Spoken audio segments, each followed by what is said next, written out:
Nih, Bu Samsul kok.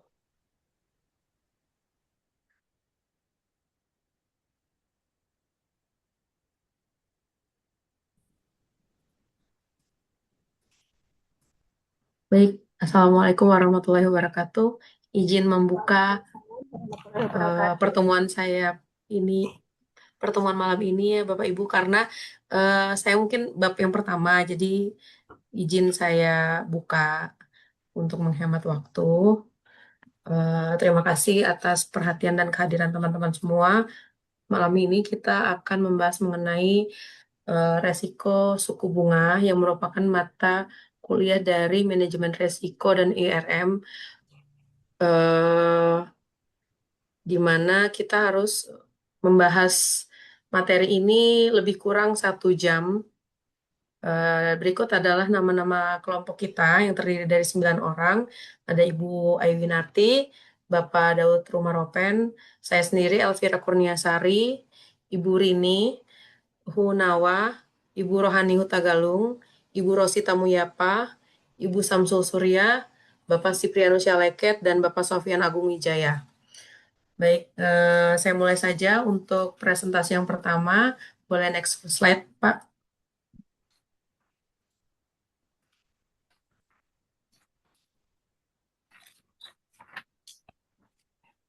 Baik, pada dasarnya resiko suku bunga itu merupakan salah satu resiko yang melekat pada resiko pasar, di mana salah satu di mana di antara resiko suku bunga juga ada resiko eh, pergerakan mata uang asing. Namun di sini kita akan lebih fokus ke resiko suku bunga. Resiko suku bunga atau interest rate risk merupakan salah satu resiko paling penting dalam industri perbankan dan lembaga keuangan. Resiko ini muncul karena perubahan tingkat suku bunga pasar yang dapat mempengaruhi pendapatan, biaya dana, nilai pasar aset, serta kondisi modal bank. Hampir seluruh aktivitas bank berkaitan langsung dengan suku bunga, baik pada sisi penghimpunan dana maupun penyaluran dana. Oleh karena itu, perubahan sekecil apapun dalam tingkat suku bunga dapat memberikan dampak yang sangat besar terhadap kondisi keuangan bank. Secara sederhana, bank menjalankan fungsi intermediasi, yaitu menghimpun dana dari masyarakat dalam bentuk simpanan, lalu menyalurkan kembali dalam bentuk kredit atau investasi. Pada prakteknya, dana yang dihimpun biasanya jangkanya tenor-tenor pendek, sedangkan kredit itu cenderung memiliki tenor yang lebih panjang. Perbedaan jangka waktu ini yang disebut dengan maturity mismatch atau ketidaksesuaian jatuh tempo. Kondisi ini yang menjadi sumber utama resiko suku bunga. Sebagai contoh, misalnya ada sebuah bank menerima deposito jangka panjang 1 bulan dengan bunga 5%. Kemudian dana tersebut disalurkan menjadi kredit investasi 5 tahun dengan suku bunga tetap 8%. Ketika suku bunga pasar naik menjadi 7%, bank harus menaikkan suku bunga depositonya toh berarti agar nasabah tetap setia untuk menyimpan dananya. Namun kredit tetap 8% karena kredit pada umumnya sifatnya fixed rate. Akibatnya margin keuntungan bank atau NIM akan semakin menurun. Kondisi ini berdampak langsung pada profitabilitas bank, bahkan dapat menekan modal bank. Peristiwa seperti ini pernah terjadi secara besar-besaran pada industri saving and loan di Amerika pada tahun 1980. Banyak lembaga keuangan mengalami kerugian besar karena kenaikan suku bunga yang sangat tinggi, menyebabkan nilai biaya dana meningkat drastis sementara pendapatan kredit tidak berubah. Akibatnya nilai ekonomi permodalan lembaga keuangan menjadi negatif.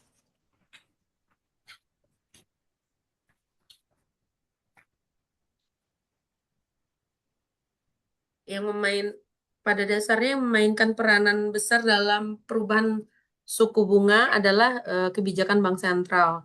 Contohnya di Amerika, kebijakan tersebut dilakukan oleh the Fed Rate, the sorry, Federal Reserve atau kita kenal the Fed.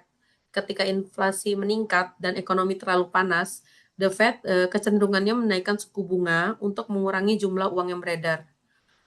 Sebaliknya ketika ekonomi melemah, The Fed menurunkan suku bunga agar aktivitas ekonomi kembali meningkat. Kebijakan ini mempengaruhi biaya pendapatan bank, tingkat kredit, harga obligasi, nilai tukar, dan modal internasional. Dalam era pada era globalisasi, pasar keuangan, dampak perubahan suku bunga di Amerika Serikat tidak hanya dirasakan oleh bank di Amerika, tapi juga di seluruh dunia ketika The Fed menaikkan suku bunga. Investor global sering memutar-mutar dananya ke aset dolar yang dianggap lebih menarik atau safe haven. Akibatnya terjadi tekanan terhadap pasar obligasi dan nilai tukar di negara berkembang. Karena itu, Treasury bank modern harus selalu memperhatikan salah satunya kebijakan moneter global, inflasi, dan ekspektasi pasar serta pergerakan yield suku bunga. Serta pergerakan yield obligasi dunia. Adapun jenis-jenis resiko suku bunga, terdapat 4 jenis resiko suku bunga, yaitu repricing risk, yield curve risk, basis risk, dan operationality risk. Repricing risk sendiri adalah resiko yang muncul karena waktu perubahan bunga aset dan liabilities tidak sama. Jadi ketika bank sentral menaikkan suku bunga, bank membutuhkan waktu untuk melakukan mengkondisikan sesuai dengan kebijakan bank sentral. Nah, di situ ada repricing gap.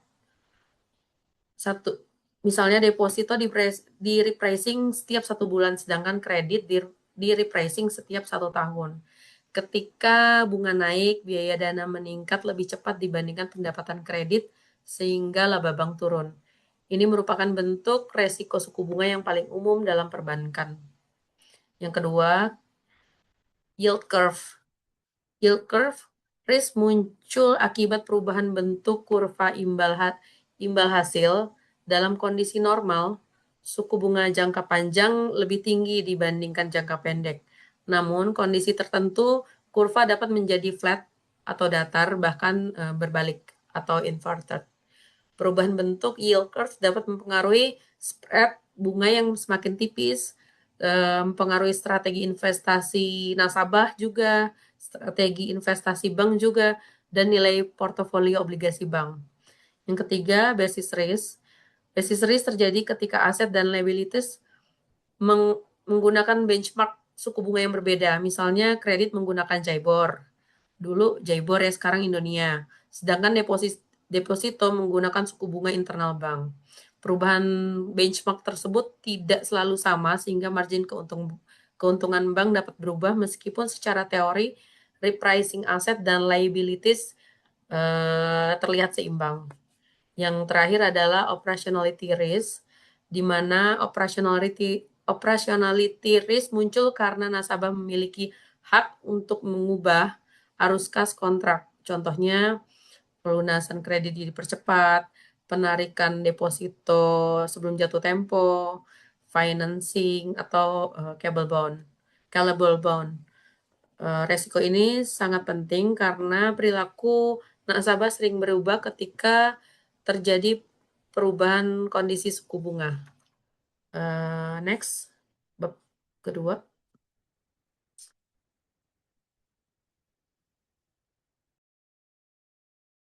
Silakan Pak Sofian.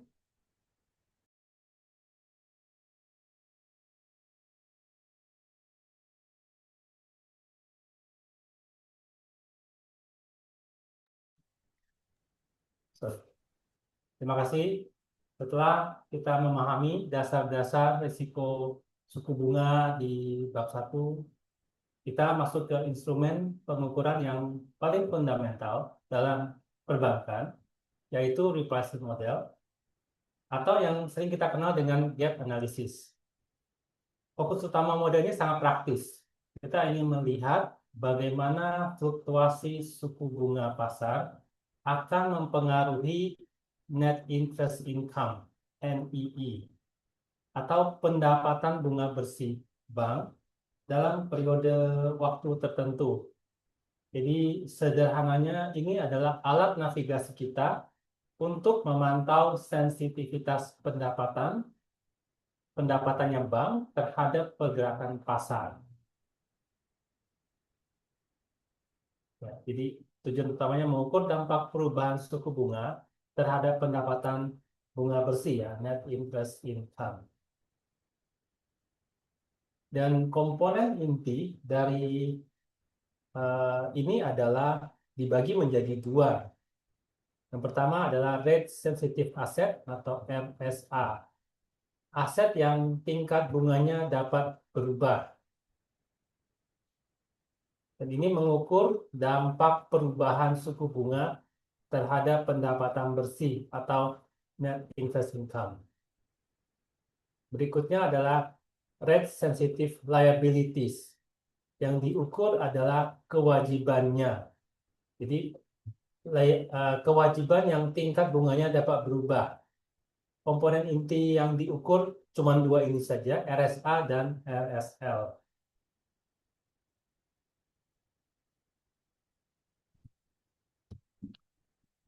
Oh, sorry.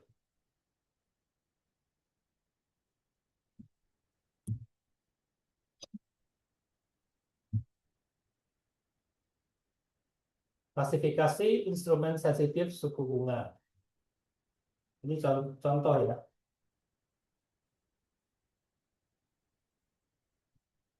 Contoh rate sensitif aset RSA.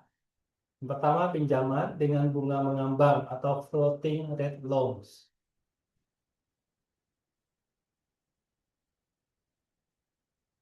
Kemudian ada dana panggilan, ada call money. Kemudian penempatan antar bank. Lalu surat perbendaharaan negara atau treasury bills. Di RSA ini kelompok aset yang bunganya akan segera menyesuaikan jika pasar berubah, seperti kredit dengan bunga mengambang atau penempatan antar bank jangka pendek. Nah, berikutnya contoh untuk rate sensitive liabilities RSL. Pertama, deposito berjangka. Kemudian pinjaman antar bank atau interbank borrowing. Lalu sertifikat deposito yang dapat dinegosiasikan atau NCD. Nah, ini adalah sisi kewajiban yang biaya dananya sensitif terhadap perubahan bunga. Pemilahan yang akurat di tahap ini adalah kunci dari ketajaman analisis gap kita. Jadi mekanisme analisis gap itu RSA dikurangi RSL. Jadi kita menghitung gap dengan selisih antara RSA dan RSL. Jika bank kita berada pada posisi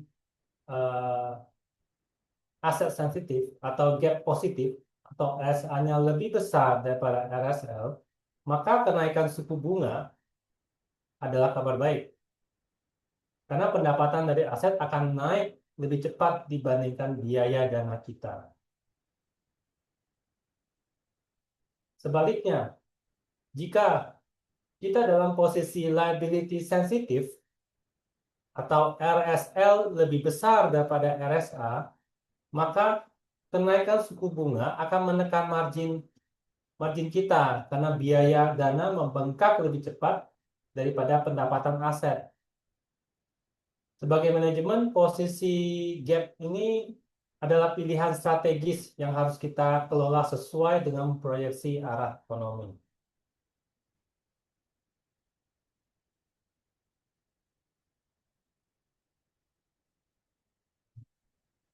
Oke, kita lanjutkan dengan kalkulasi perubahan pendapatan.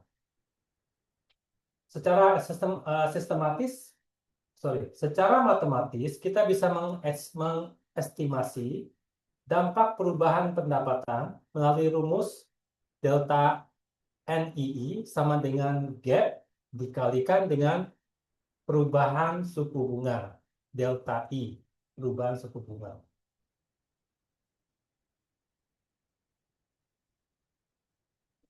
Keterbatasan kelebihan dari model ini sederhana dan mudah digunakan untuk pemantauan operasional, sangat efektif untuk operasional harian.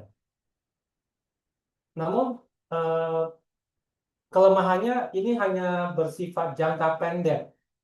Dia hanya melihat dampak pada laba rugi di atas kertas dan belum mampu menangkap perubahan nilai pasar atau economic value dari aset dan kewajiban secara utuh.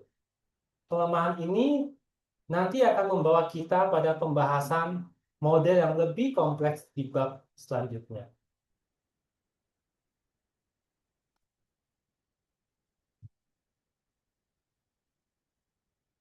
Silakan, bab berikutnya.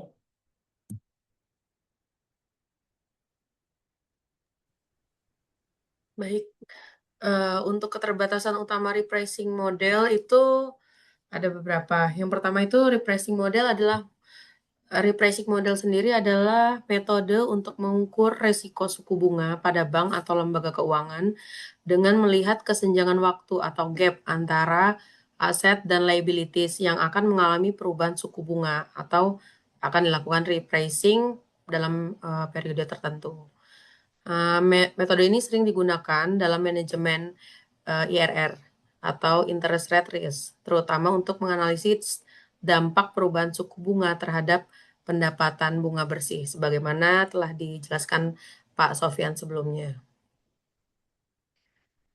Konsep repricing berarti suku bunga suatu aset atau liabilities akan disesuaikan ulang.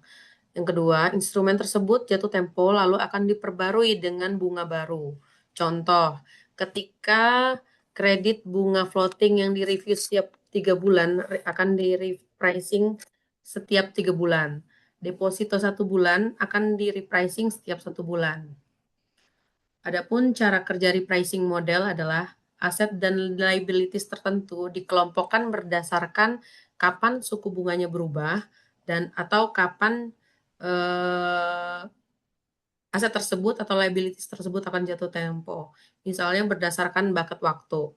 0 sampai 1 bulan, 1 sampai 3 bulan, 3 sampai 6 bulan, 6 sampai 12 bulan, hingga 1 tahun.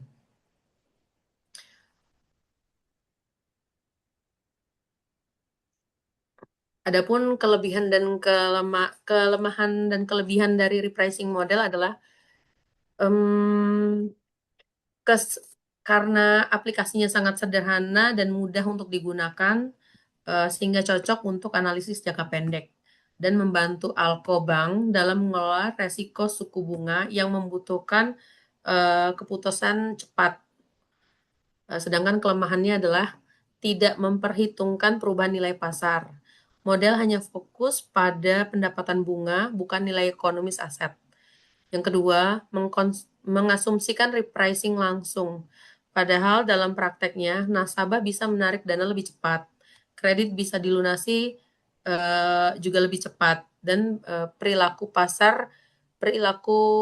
konsumen atau pasar yang berubah dikarenakan perubahan suku bunga. Misalnya ketika suku bunga eh, bank turun, nasabah akan cenderung mengalihkan asetnya ke investasi lain yang lebih menguntungkan.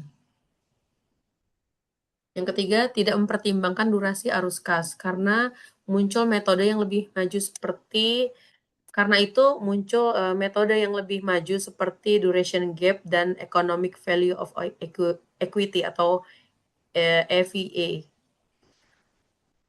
Mungkin next, Pak.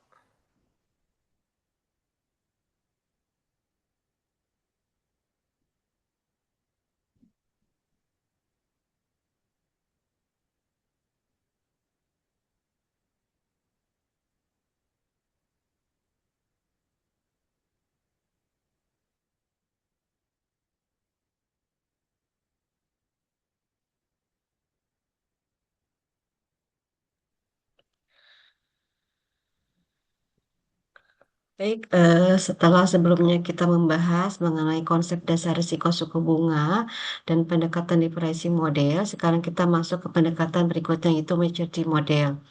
Jadi, pada pendekatan ini, fokus analisis ini tidak hanya melihat kapan suku bunga dapat disesuaikan kembali, tapi juga memperhatikan jatuh tempo atau tenor dari aset dan liabilitas bank.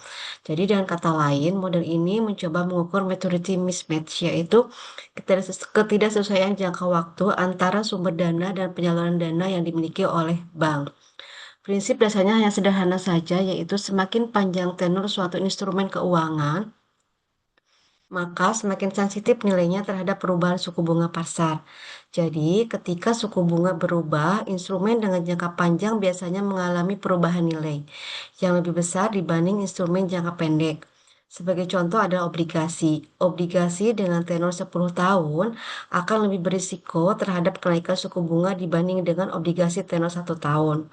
Mengapa demikian? Karena investor akan menerima arus kas dalam periode yang lebih lama, sehingga perubahan tingkat bunga memberikan dampak lebih besar terhadap nilai sekarang dari instrumen tersebut. Next slide. Selanjutnya adalah hubungan antara tenor dan sensitivitas.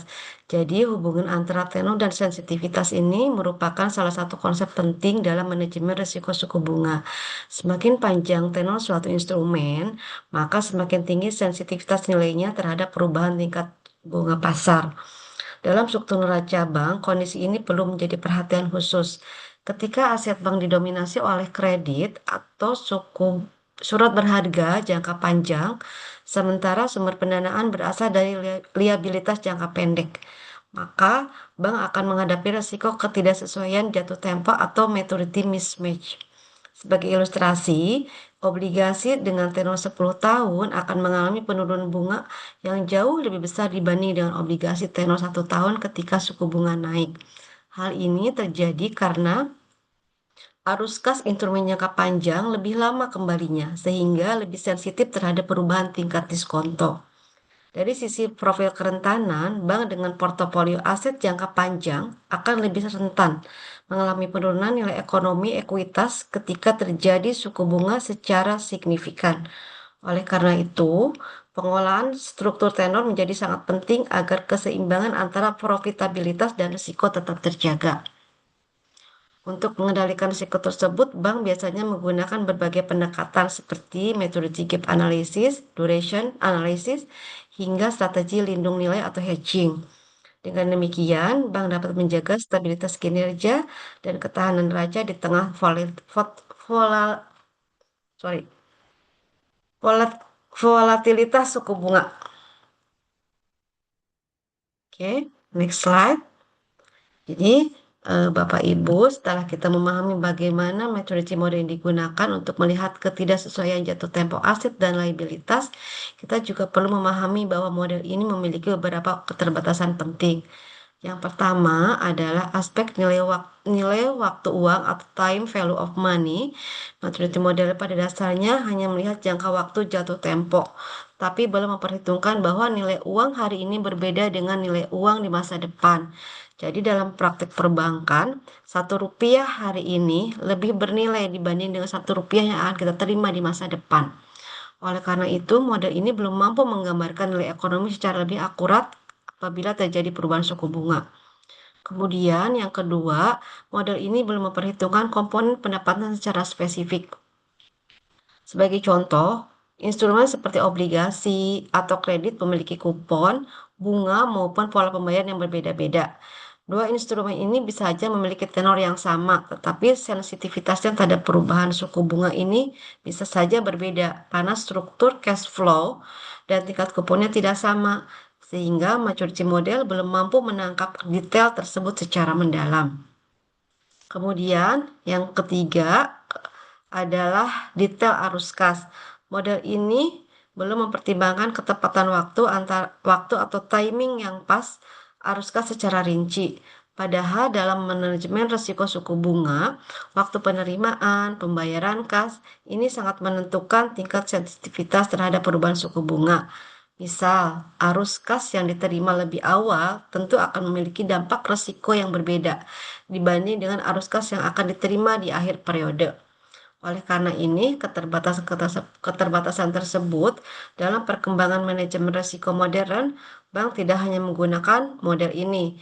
Jadi model ini hanya disempurnakan dengan pendekatan seperti lebih duration model atau economic value approach yang lebih mampu mengukur sensitivitas nilai ekonomi terhadap perubahan suku bunga secara presisi. Ya, jadi dapat kita simpulkan, metode model ini tetap penting sebagai alat dasar pengukuran risiko, tetapi penggunaannya perlu dilengkapi dengan metode lain agar pengukuran interest rate risk menjadi lebih komprehensif dan akurat. Selanjutnya, silakan.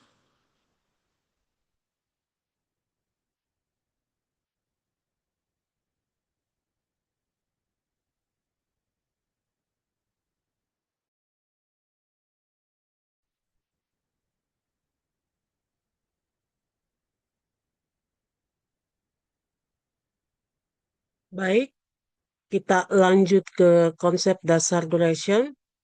Dalam konsep dasar duration, kita akan membahas definisi, interpretasi waktu, dan evolusi analisis.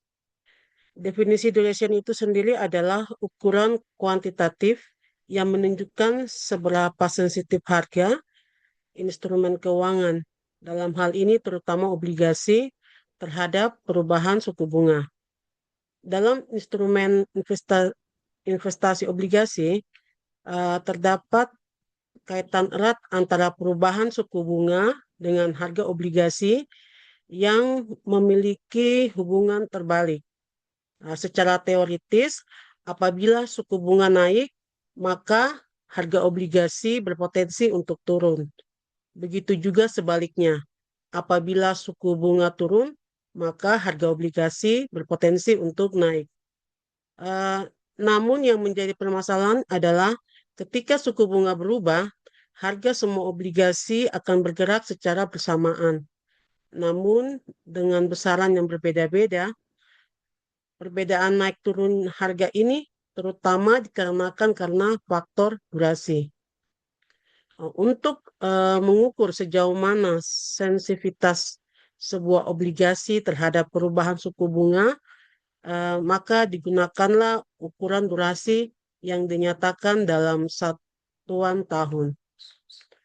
Sebagai contoh cara kerja dari durasi itu misalnya jika suatu obligasi memiliki durasi 3,5 tahun dan suku bunga naik sebesar 1%, maka diperkirakan obligasi tersebut akan mengalami penurunan harga sebesar 3,5%. Begitu pula sebaliknya, jika suku bunga turun 1%, maka obligasi tersebut diperkirakan akan mengalami kenaikan sebesar 3,5%. Jadi kalau suku bunga naik, harga obligasi dengan durasi yang lebih panjang akan turun lebih dalam dibandingkan dengan obligasi berdurasi pendek. Begitu juga kalau suku bunga turun, maka harga obligasi berdurasi panjang berpotensi naik lebih tinggi dibandingkan dengan obligasi berdurasi pendek. Oleh karena itu, dalam situasi ketika suku bunga berpotensi naik, maka obligasi yang berdurasi lebih pendek dapat menjadi pilihan karena sifatnya yang lebih proteksi. Namun, ketika suku bunga sedang turun, obligasi yang berdurasi lebih panjang bisa menjadi pilihan karena menawarkan potensi harga yang lebih tinggi. Interpretasi waktu dalam investasi obligasi itu berbicara terkait kapan dana investasi benar-benar kembali. Dalam analisis obligasi, banyak investor cenderung berfokus pada satu indikator utama, yaitu tanggal jatuh tempo atau maturity date. Tanggal ini dipahami sebagai waktu ketika pokok investasi akan dikembalikan secara penuh oleh penerbit obligasi kepada investor. Jadi secara intuitif, apabila suatu obligasi memiliki jatuh tempo 5 tahun, maka investor sering menganggap bahwa dana yang diinvestasikan baru akan kembali sepenuhnya setelah 5 tahun. Namun dalam praktiknya, pemahaman tersebut tidak sepenuhnya tepat. Obligasi umumnya itu memberikan pembayaran kupon atau bunga secara berkala, misalnya setiap tahun atau setiap 6 bulan. Artinya, sebelum mencapai tanggal jatuh tempo, investor sebenarnya telah menerima sebagian arus kas dari investasinya melalui pembayaran kupon tersebut. Atas dasar itulah muncul konsep durasi dalam teori keuangan. Durasi tidak hanya memperhitungkan kapan pokok obligasi dikembalikan, tetapi juga mempertimbangkan seluruh arus kas yang diterima investor selama masa investasi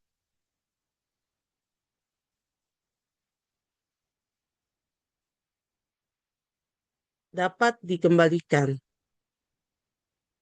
Kita mengambil contoh atau ilustrasi yang sederhana, misalkan seorang meminjamkan uang kepada rekannya sebesar 10 juta.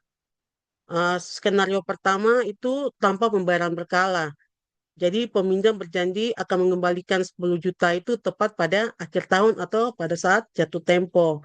Dalam kondisi ini, investor benar-benar harus menunggu selama 5 tahun untuk memperoleh kembali dananya.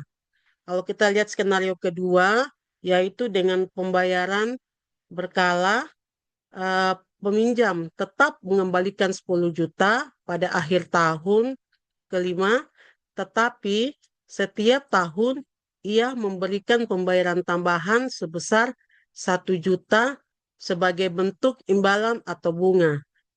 Dalam skenario kedua tadi, itu investor tidak sepenuhnya menunggu 5 tahun karena sebagian dana telah diterima lebih awal melalui pembayaran tahunan tersebut. Eh, oleh karena itu, secara ekonomi, waktu tunggu efektif menjadi lebih pendek jika dihitung menggunakan metode durasi. Rata-rata waktu penerimaan dana mungkin hanya sekitar 3,8 atau 4 tahun. Konsep ini menunjukkan bahwa dana yang diterima lebih awal memiliki nilai ekonomi yang lebih tinggi dibandingkan dana yang diterima di masa depan. Hal tersebut disebabkan oleh adanya nilai waktu uang, yaitu prinsip bahwa uang yang diterima saat ini dapat segera digunakan kembali untuk investasi lain sehingga berpotensi menghasilkan keuntungan tambahan. Selanjutnya, slide selanjutnya.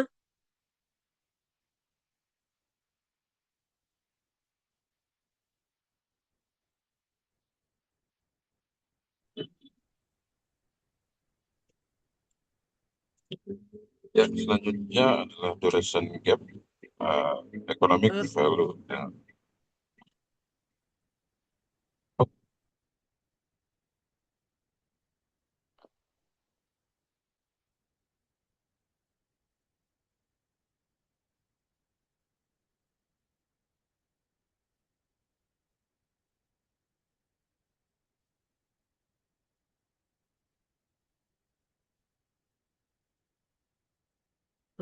Maaf Bu, bisa ke slide 2. Punya saya yang slide 2.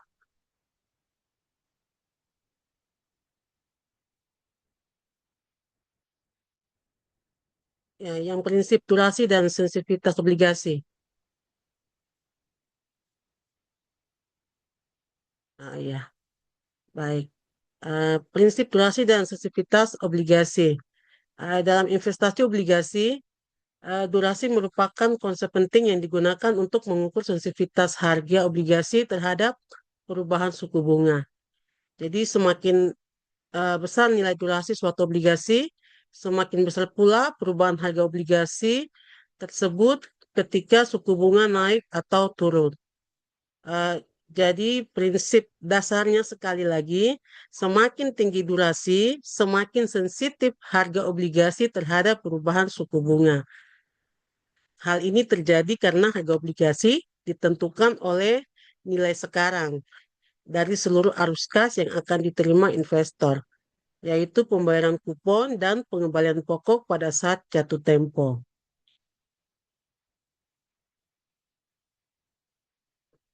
Slide selanjutnya, Bu. Slide 3. Modified duration dan estimasi perubahan harga. Ya, baik.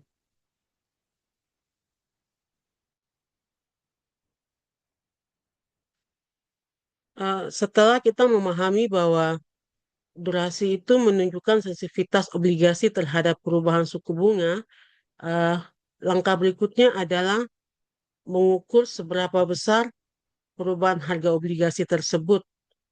Untuk tujuan ini, kita menggunakan modified duration atau kita singkat saja MD.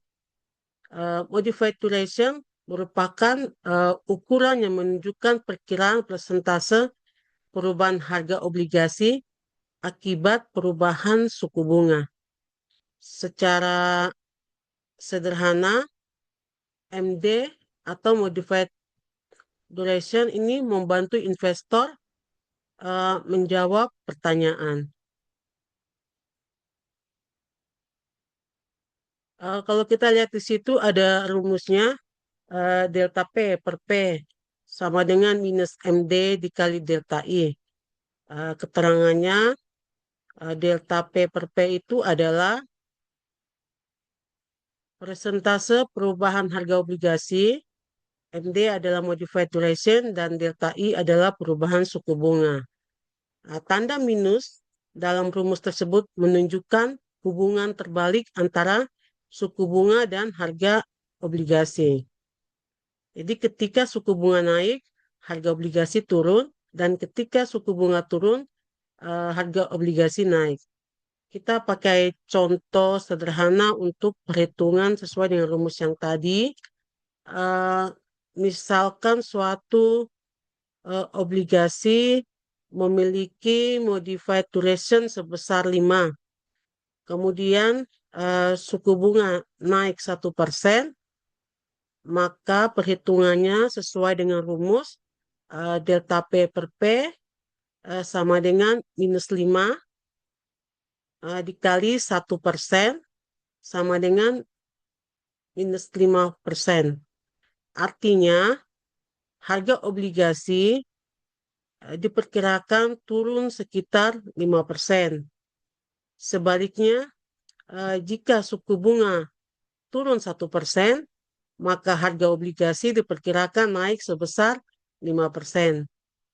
Dengan demikian, semakin besar nilai modified duration, semakin sensitif harga obligasi terhadap perubahan suku bunga.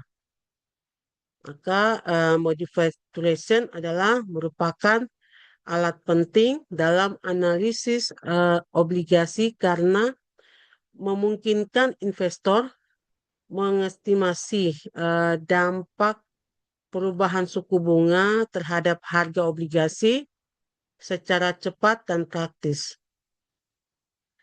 Di mana konsep ini dapat membantu investor maupun manajer portofolio dalam mengelola risiko suku bunga secara lebih terukur dan rasional. Demikian, Pak Daud, silakan.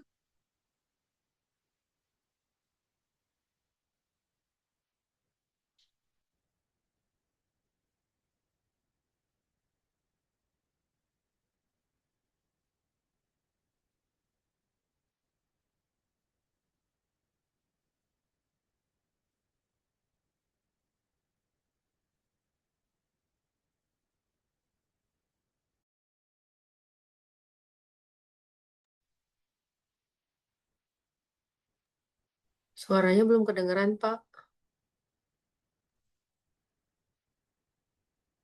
Duration gap and economic value of equity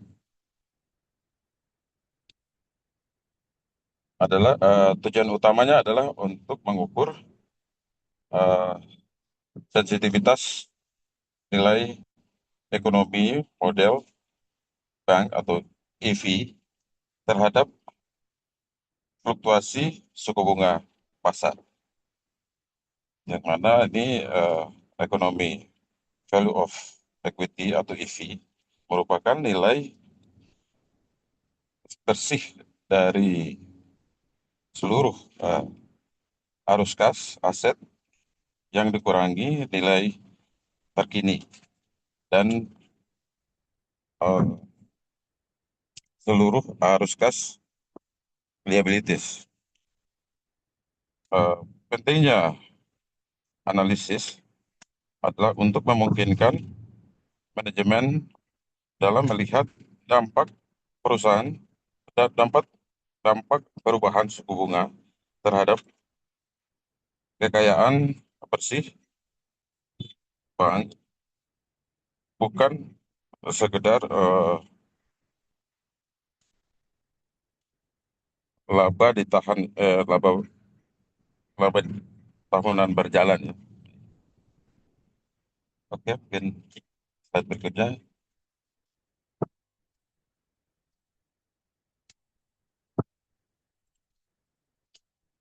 Ya, formulasi dan mekanisme duration gap secara rumusan adalah D, DA dikurang L dibagi A dan kali DL, yang dimana durasi rata-rata aset adalah DA dan DL adalah durasi rata-rata liabilities. Sedangkan L sendiri adalah rasio leverage dan leverage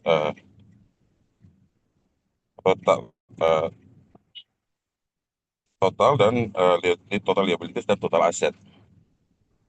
Sedangkan analisis risiko, jika durasi aset lebih besar dibandingkan durasi liabilities, setelah disesuaikan leverage, maka kenaikan suku bunga akan menurunkan nilai ekonomi modal bank. Artinya di sini bahwa durasi rata-rata aset itu pada saat obligasi di harga awal adalah 100, kemudian tenornya selama 3 bulan, maka terjadi penurunan misalnya ke 98. Penurunan inilah yang dimaksud sebagai durasi rata-rata, baik itu aset maupun begitu juga dengan liabilities. Dalam hal ini liabilities mungkin seperti pinjaman dan lain sebagainya, sehingga ini apabila durasi ini cenderung turun, maka bank dikatakan mungkin bisa posisi merugi. Sedangkan kalau durasinya meningkat, maka bank dikatakan posisi untung. Kurang lebih seperti itu. Dan mungkin slide selanjutnya.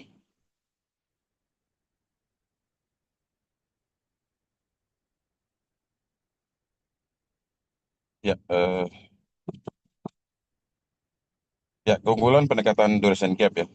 Seperti yang tadi disampaikan, pendekatan ini dianggap lebih akurat dibandingkan repricing model. Kenapa? Karena berbasis nilai pasar. Seperti yang tadi disampaikan, nilai pasar ini fluktuatif, sehingga bisa saja harga obligasi itu naik ataupun harga obligasi turun, gitu. Sehingga bank bisa menghitung dan menganalisis risiko-risiko yang bisa menyebabkan penurunan nilai suku bunga. Samping itu juga dapat untuk menghitung nilai instrumen pasar berdasarkan harga pasar saat ini, dan bukan sekedar nilai buku. Jadi nilai buku kalau durasi liabilities itu mungkin kalau saya contohkan dalam kredit, misalnya plafon kredit di awal 100 juta, terus kemudian ya, nilai terkini itu adalah baki debit atau uh, posisi utang pada saat uh, terakhir. Misalnya kalau nasabah sudah mengangsur sampai sekitar 80 juta, ya itu yang disebut sebagai durasinya. Bahwa selama durasi 1 tahun kreditnya sudah menurun, itu mungkin sedikit contoh ya. Nah, kalau dari durasi liabilities. Kemudian akurasi arus kas, memperhitungkan kecepatan waktu setiap setiap kas yang masuk dan keluar. Ya, kita tahu bahwa kalau kas masuk adalah inflow dan kas keluar adalah outflow, atau sehari-hari dalam perbankan itu biasa posisi debit dan kredit. Ketika arus kas nasabah itu cenderung melakukan investasi, maka akan lebih banyak transaksi kredit, atau nasabah cenderung melakukan pembiayaan konsumtif, maka akan cenderung transaksinya ke arah debit ya. Seperti begitu. Jadi kita bisa bank bisa mengukur akurasi dari arus kas suatu transaksi dari nasabah. Kemudian fokus pada modal. Kenapa difokus pada modal? Karena contohnya seperti dana pihak ketiga ya. Dana pihak ketiga deposito maupun tabungan dan giro itu adalah berada, kalau secara neraca berada di pasifa. Pasifa itu berarti utang. Sehingga dia tergolong ke dalam modal, bergabung dengan modal inti maupun pencadangan dari dana-dana derivatif. Sehingga dalam mengukur dampak langsung terhadap ketahanan modal bank, yang merupakan indikator krusial dalam kesehatan perbankan jangka panjang. Kenapa seperti demikian? Karena selain setoran modal, bank juga perlu penghimpunan dana melalui dana pihak ketiga. Sehingga ini yang akan dikelola. Apabila dana pihak ketiga maupun modal kurang, maka bank bisa melakukan penjualan obligasi, pinjaman melalui obligasi, untuk memperkuat modal inti bank. Dan ini pastinya ditentukan melalui RUPS ya. RUPS bank untuk kebijakan bank apakah harus meminjam dari pihak-pihak lain. Ya.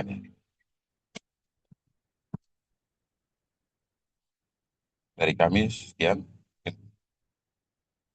Lanjutkan oleh teman. Selanjutnya, silakan. Terima kasih Bapak Daud.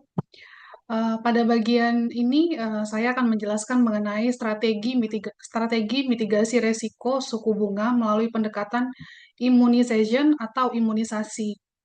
Secara sederhana, immunization adalah strategi untuk menjaga agar nilai ekonomi portofolio bank tetap stabil meskipun terjadi perubahan suku bunga di pasar. Mengapa ini penting? Karena ketika suku bunga berubah, nilai aset dan liabilitas bank juga ikut berubah. Misalnya, harga obligasi bisa turun saat bunga naik. Jika dikelola, perubahan ini dapat mempengaruhi ekuitas atau kesehatan keuangan bank. Mekanisme utama dari strategi ini adalah duration matching, yaitu menyamakan durasi aset dengan durasi liabilitas. Durasi sendiri bisa dipahami sebagai ukuran sensitivitas terhadap perubahan suku bunga. Jadi kalau durasi aset dan kewajiban sudah seimbang, maka dampak perubahan bunga terhadap keduanya bisa saling mengimbangi. Target akhirnya adalah meminimalkan dampak perubahan suku bunga terhadap ekuitas bank. Namun pada prakteknya, strategi ini tidak selalu mudah dilakukan. Karena yang pertama, instrumen jangka panjang biasanya memiliki durasi yang lebih besar dan lebih sensitif terhadap perubahan bunga.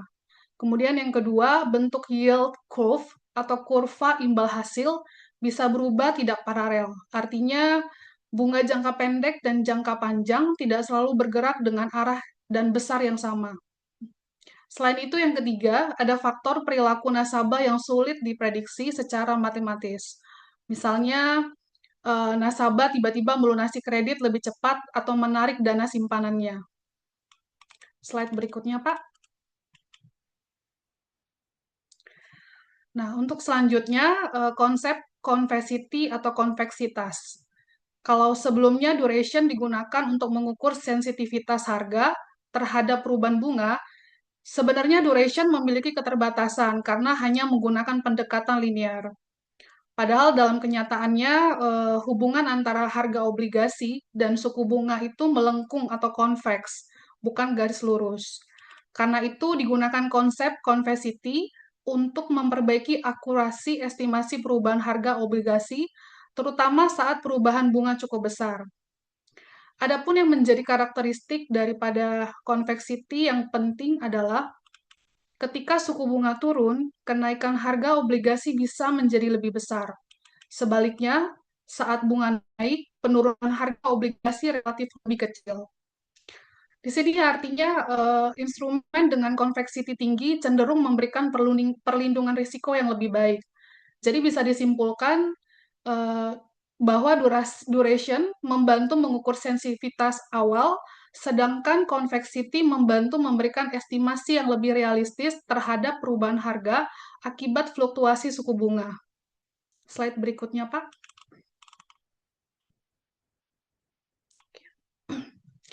Selain faktor pasar, resiko suku bunga juga dipengaruhi oleh perilaku nasabah.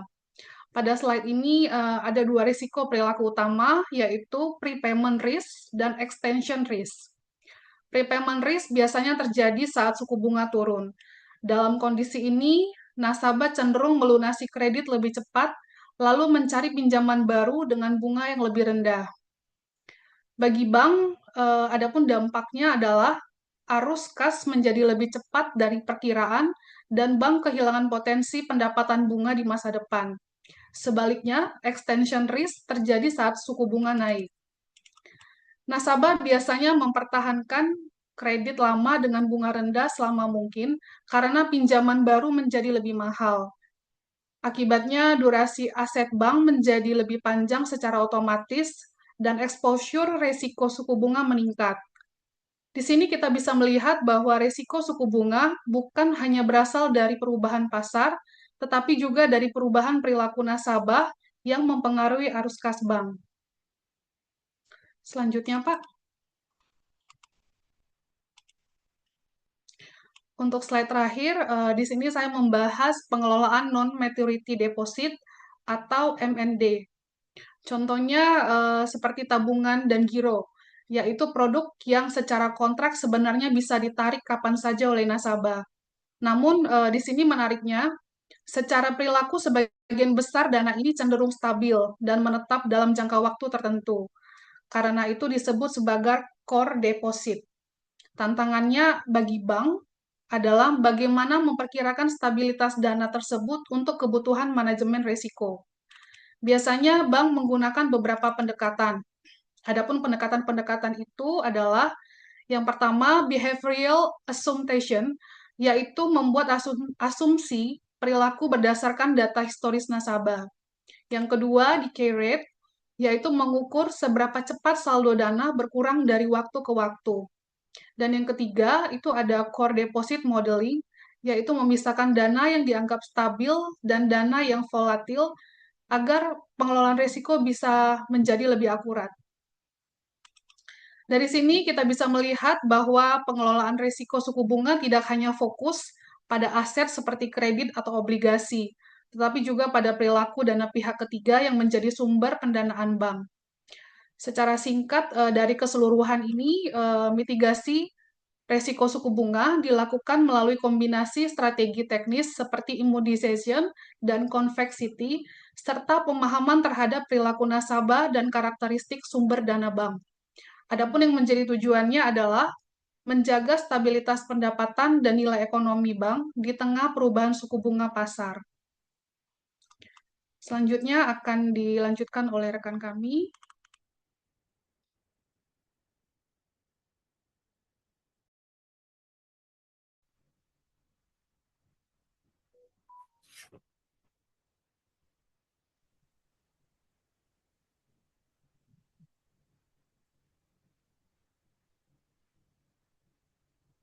Pak Sipri. Ya, baik. Terima kasih. Kami akan lanjutkan dengan framework dan mandat daripada IRBB, yaitu adalah berdasarkan pedoman dari Basel Committee of Banking Supervisor atau BCBS.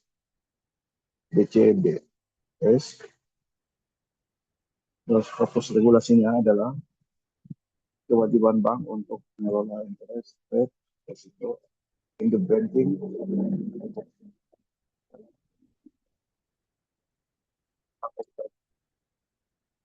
mandat pertama, bank harus mengintegrasikan pengelolaan risiko suku bunga sebagai strategi bisnis dan kecukupan modal internal atau ICAEP. Next slide.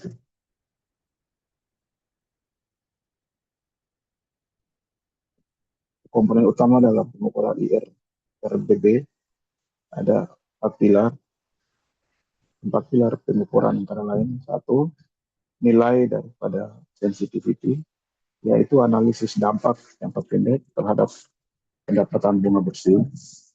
Yang kedua adalah sensitivity atau analisis dampak daripada jangka panjang terhadap nilai ekonomi ekuitas atau modal. Yang ketiga adalah skenario analisis atau simulasi dampak berdasarkan berbagai proyeksi arah ekonomi. Terus yang keempat adalah stress testing, yaitu uji ketahanan portofolio terhadap konflik pasar yang ekstrim, namun yang masuk akal.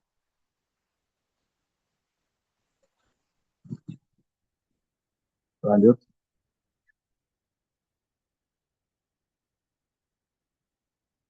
Skenario atau tujuan daripada stress testing salah satunya adalah untuk shock agresif, yaitu simulasi kenaikan atau penurunan bunga yang drastis, misalnya kurang lebih dari 400 basis poin. Terus yang berikutnya adalah interest yield curve atau kondisi di mana suku bunga pendek lebih tinggi daripada jangka panjang. Terus yang berikutnya adalah krisis likuiditas, yaitu menghubungkan volatilitas suku bunga dengan skenario kenaikan dana besar-besaran. Output daripada strategis, yaitu adalah memastikan bank memiliki pangkalan modal yang cukup. Yang berikutnya adalah menjamin ketersediaan likuiditas yang memadai dalam kondisi kritis. Next.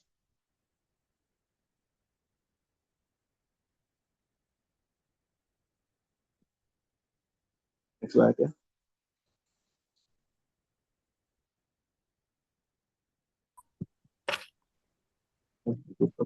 Baik, saya akan menjelaskan poin penutup terkait dengan esensi resiko suku bunga.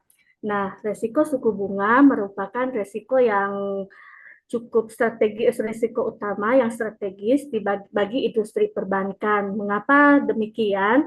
Karena kegiatan dalam industri perbankan sangat bergantung pada bagaimana penghimpunan dana pihak ketiga, sangat bergantung pada bunga karena industri perbankan bergantung menjalankan bagaimana kegiatan bank sangat bergantung pada bunga, baik dari sisi penghimpunan dana pihak ketiga maupun dari sisi penyaluran kredit. Nah, ketika suku bunga pasar mengalami perubahan, tentunya akan berdampak bukan sekedar terhadap profitabilitas bank, profit bank, namun juga bisa berdampak pada likuiditas, bahkan kekuatan modal secara masif. Nah, akar masalah risiko suku bunga ini timbul akibat dari fungsi intermediasi bank itu sendiri, di mana bank bank menghimpun dana dari masyarakat dalam jangka waktu pendek dan menyalurkan dana tersebut dalam bentuk kredit untuk jangka waktu menengah ataupun panjang. Nah, ini tadi yang sejak awal sudah dijelaskan oleh Ibu Ai terkait dengan adanya maturity mismatch, sehingga saat suku bunga pasar itu berubah, biaya dana untuk penghimpunan dana dan pendapatan kredit tidak selalu seimbang mengalami perubahan sesuai dengan perubahan suku bunga pasar. Inilah yang nantinya akan menimbulkan resiko suku bunga kredit di bank. Nah, inti dari slide ini adalah bagaimana resiko suku bunga itu menjadi resiko yang paling mendasar di bisnis bank, dan sumber utamanya adalah timbul dari mismatch antara dana jangka pendek dan dana jangka panjang dalam bentuk kredit, sehingga dampaknya bukan hanya pada laba, tapi akan berdampak pada nilai aset dan likuiditas serta bagaimana kondisi modal bank. Slide selanjutnya.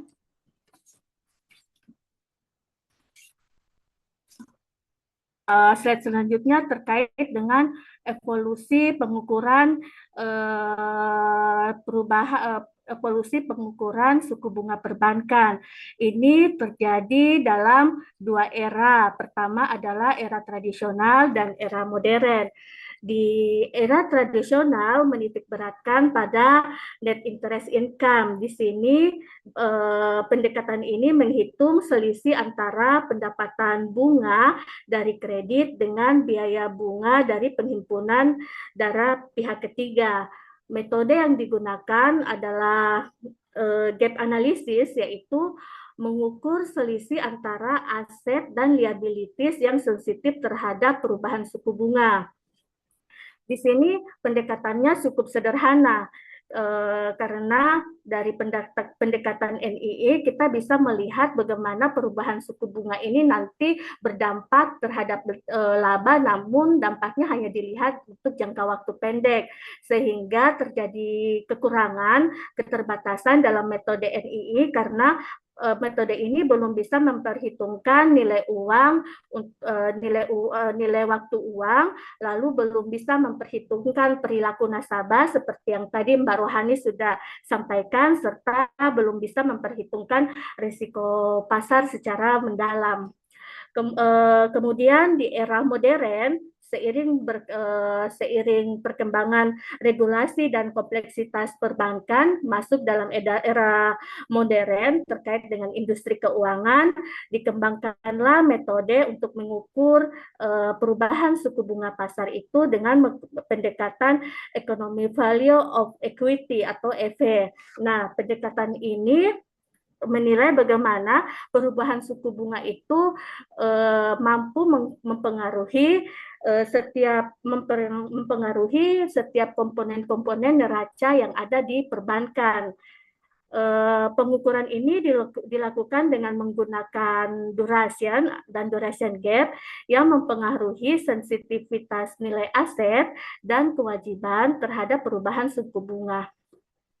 Nah, untuk inti dari evolusi pengukuran suku bunga ini untuk era tradisional menggunakan NII, di mana pendekatan ini fokus pada bagaimana dampak perubahan bunga terhadap pendapatan jangka pendek. Lalu untuk di era modern menggunakan pendekatan EV, fokus pada dampak perubahan suku bunga terhadap nilai ekonomi bank secara menyeluruh.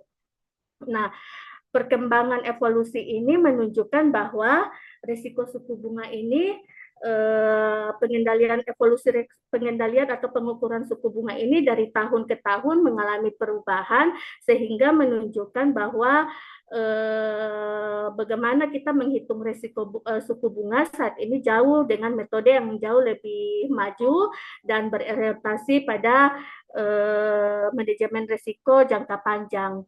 Next.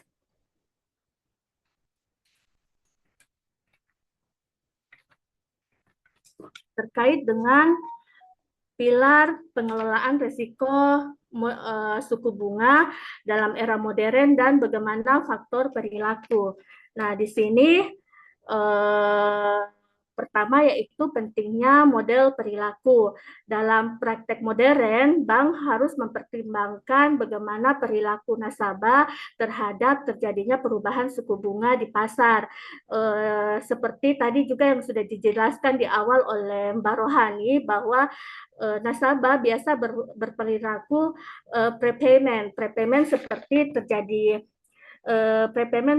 terjadi penurunan suku bunga pasar, nasabah datang ke bank untuk melunasi kreditnya agar bisa mengambil lagi kredit baru untuk bisa mendapatkan bunga yang lebih rendah karena terjadi perubahan suku bunga, ataukah terjadi extension risk di mana nasabah memiliki deposito di perbankan namun diundur untuk pencairannya karena terjadi kenaikan suku bunga bank. Inilah yang harus dipelajari oleh perilaku nasabah, harus dipelajari oleh industri perbankan karena nantinya perilaku ini berhubungan dengan arus kas perbankan.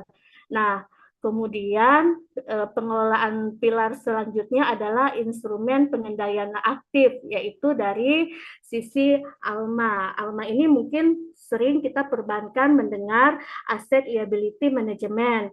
Nah, di sini pendekatan ini dilakukan untuk mengelola keseimbangan antara aset dan liability agar ekspor bunga pasar tetap terkendali. Selain itu, bank juga perlu menggunakan kontrak-kontrak derivatif. Kontrak ini bank melakukan kontrak-kontrak derivatif sehingga apabila terjadi perubahan suku bunga pasar, bank bisa terlindungi karena adanya kontrak tersebut. Lalu juga bank melakukan stress testing dan skenario analisis. Nah, di sini bank melakukan simulasi berbagai kondisi, misalnya terjadi bagaimana bank melakukan skenario kenaikan suku bunga yang tinggi, krisis, atau melakukan skenario bagaimana seandainya di masa depan terjadi krisis likuiditas atau gejolak ekonomi global. Ini bank melakukan skenario-skenario seperti itu dengan tujuan untuk memastikan bahwa bank tetap mampu menjaga solvabilitas dan modal perbankan sekalipun terjadi tekanan yang besar. Yang terakhir adalah bagaimana tentang kepatuhan global. Di sini penerapan IRRBB sesuai standar Basel harus dilakukan secara standar tradisional agar untuk memastikan bahwa tata kelola risiko bunga dilakukan secara terintegritas, transparan, dan prudent. Inti dari pilar pengelolaan risiko modern dan faktor perilaku ini yaitu risiko modern tidak hanya soal angka, tetapi juga soal perilaku nasabah.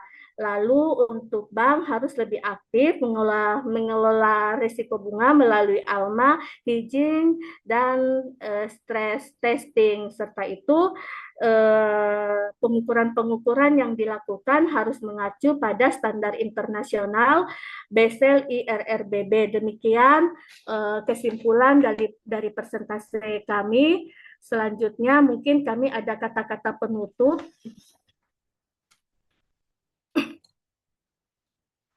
Next, Pak Sofyan. Ya, closing statement kami adalah di tengah volatilitas pasar keuangan, manajemen risiko suku bunga bukan lagi sekedar fungsi kepatuhan, melainkan strategi untuk menjaga stabilitas permodalan dan profitabilitas jangka panjang. Bank yang adaptif adalah bank yang mampu menyeimbangkan sensitivitas pendapatan jangka pendek dengan perlindungan nilai ekonomi masa depan. Demikian persentase dari kami kelompok 5.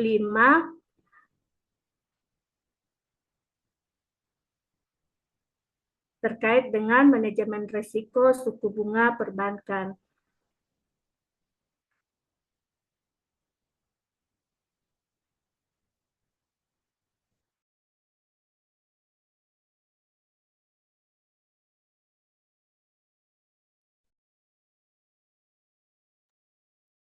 Baik, mungkin sudah selesai semua materi malam ini kita bahas satu persatu. Terima kasih kepada seluruh kelompok 5 ya kita ya, yang telah meluangkan waktunya. Semoga apa yang kita sampaikan pada malam hari ini memberikan manfaat bagi kita semua dan bagi orang yang menonton rekaman ini. Demikian mungkin saya mewakili kelompok 5 untuk menutup sesi malam hari ini. Terima kasih semuanya teman-teman. Assalamualaikum warahmatullahi wabarakatuh. Waalaikumsalam Terima kasih warahmatullahi wabarakatuh. Terima teman-teman. kasih Terima semuanya. kasih. Terima kasih. Selamat